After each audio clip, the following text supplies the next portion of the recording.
Cleveland Browns head coach Kevin Stefanski didn't hold back talking about Shedeur Sanders. Also, over there on 92.3 ESPN Cleveland, Earl the Pearl, boy, he on Kevin Stefanski head. You hear me? Yeah. Coach Prime. Hey, Coach Prime on Colorado season. We getting ready to talk about it right here on Sports Talk. We'll be watching. Do my favor. Do my solid. Hit that like button. Comment in the comment section. And subscribe to Sports Talk. We'll be watching if you don't mind. And share this video to at least one person. Can you do that for me? Let's get this party started. Let's go.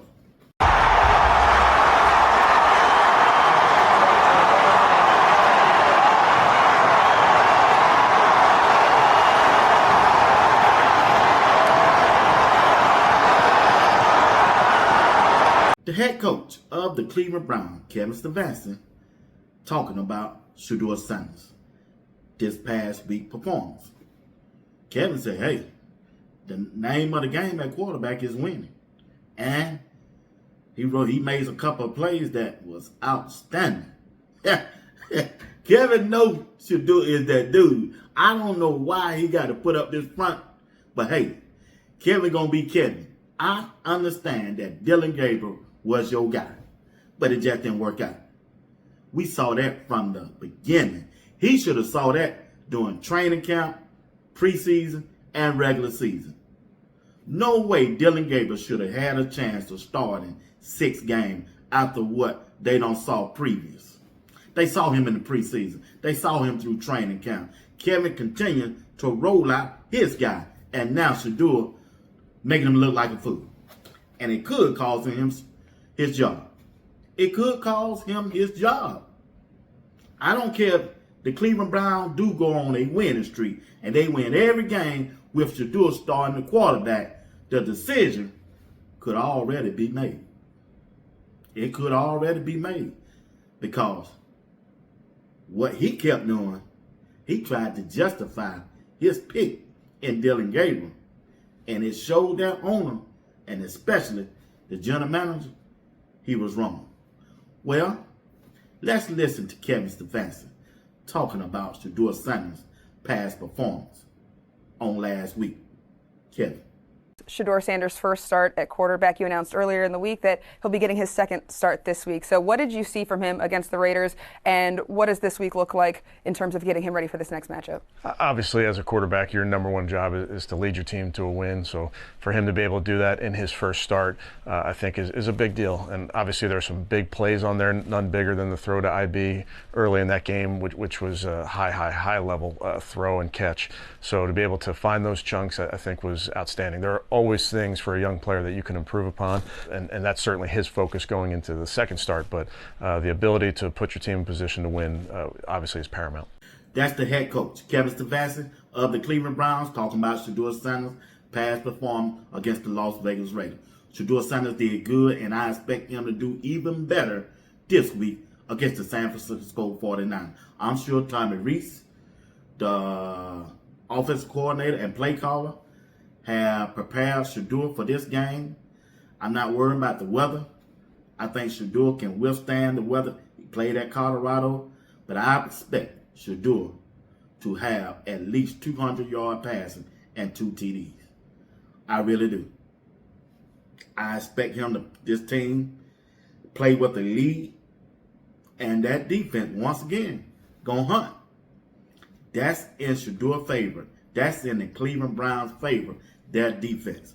Anytime you got a top-ranked defense, you don't have to do that much on offense.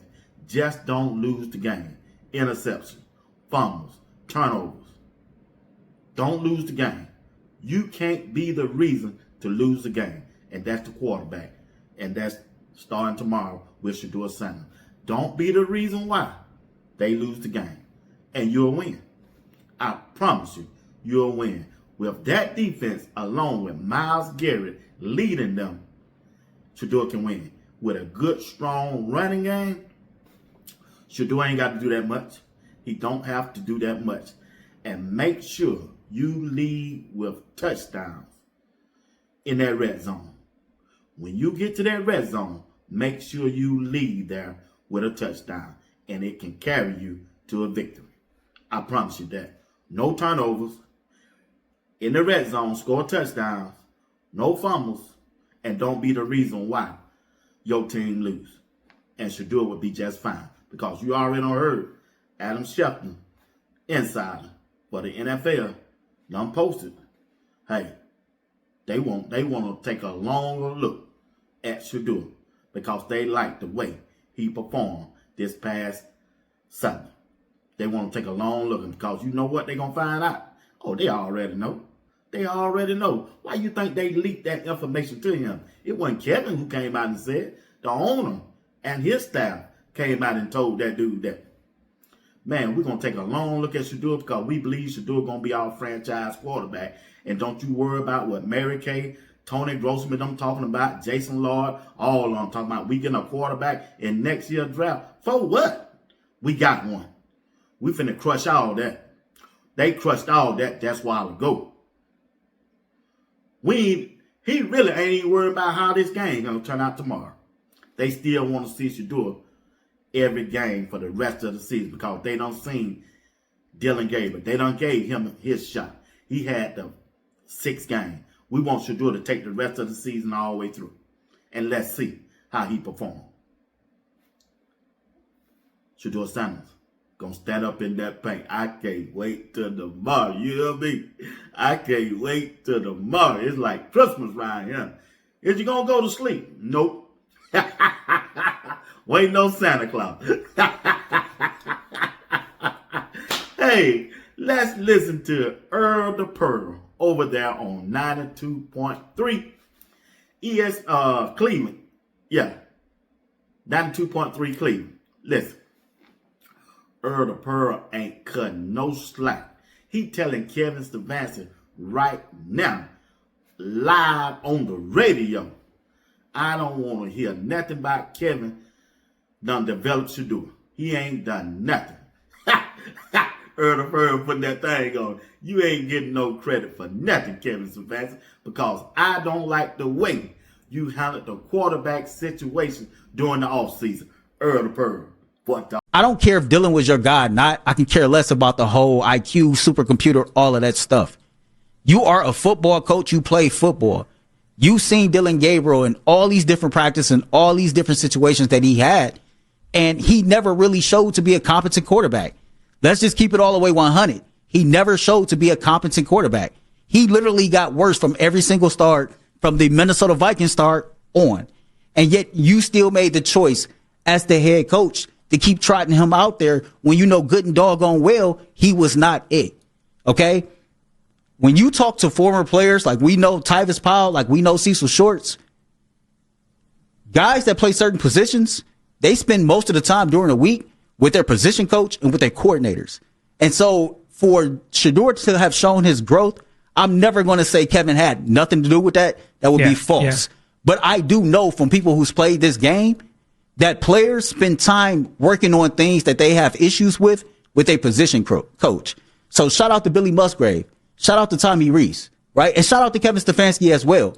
But I can't sit up here and say, well, if he continues to progress and look well, that Kevin did well because he just gave him time to wait. No, that means that behind the scenes, Billy Musgrave and Tommy Reese is doing they want to with Shedeur Sanders. I have an issue with how this entire thing was handled from August to now. Hey, that's Earl the Pearl over there this weekend talking about the head coach, Kevin Stefanski. He don't want Kevin Stefanski to get no credit, and he should, because that's the way Tony Grossi and Mary Kay gonna try to line this thing up after tomorrow. They trying to line it up so they can say that Kevin developed Shedeur and he should be the one who keep his job. No.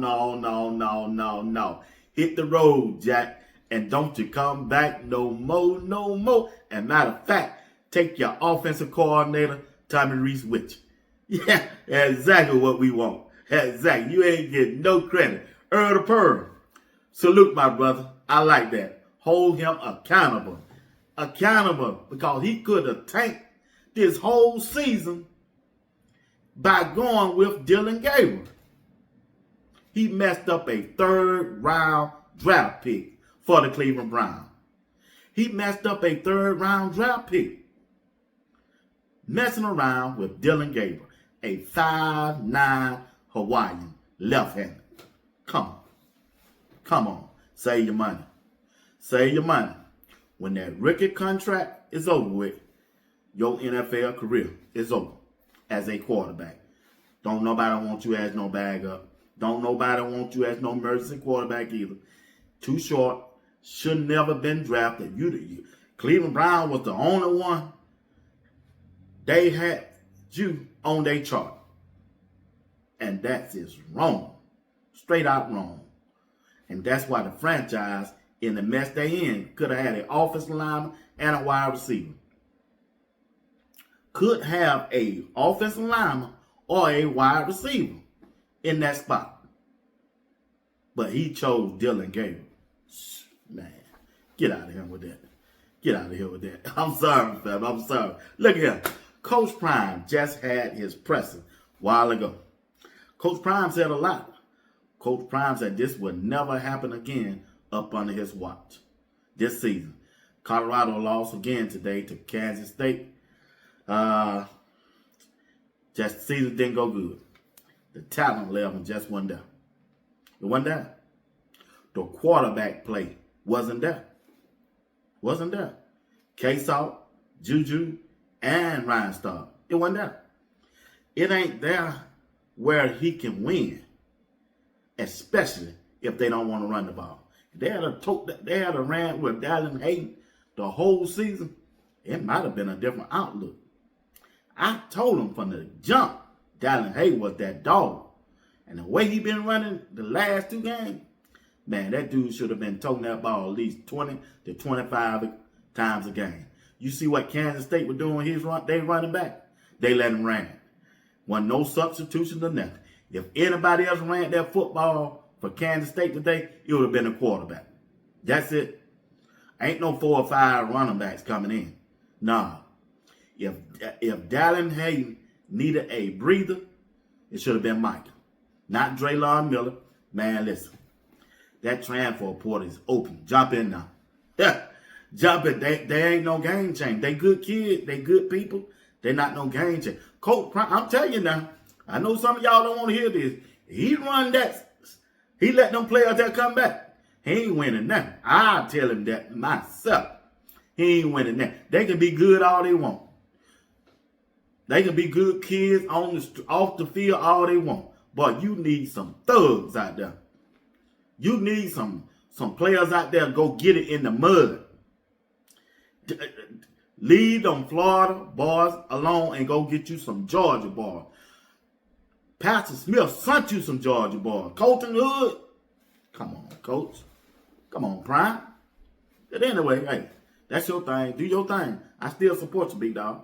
I really still support you. Better go to Georgia and get you some Georgia boys. Coach Prime said this the last supper. The last supper. And I'm going to leave you showing the video of Coach Prime presser of what he had to say about the season. Once again, thank you for watching Sports Talk with B. Watts. Do my solid. Hit that like button, subscribe, and comment in the comment section. And don't forget to tune in at 8 p.m. Eastern Time tonight for the live show. Got one of the best chat rooms on YouTube. Come on over and be my special guest. Will you do that for me? Peace. When I win, I don't mind a clap. When I lose, I don't mind a boo. I played this game. I know this game like the back of my hand, and I love this game, and I love all the ups and downs, the ins and outs about it. And I'm built for every last bit of it. But if anybody's built to reconcile and to get this back on course, it's me.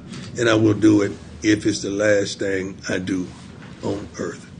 Trust me when I tell you. This was the Last Supper. God bless. Wizard.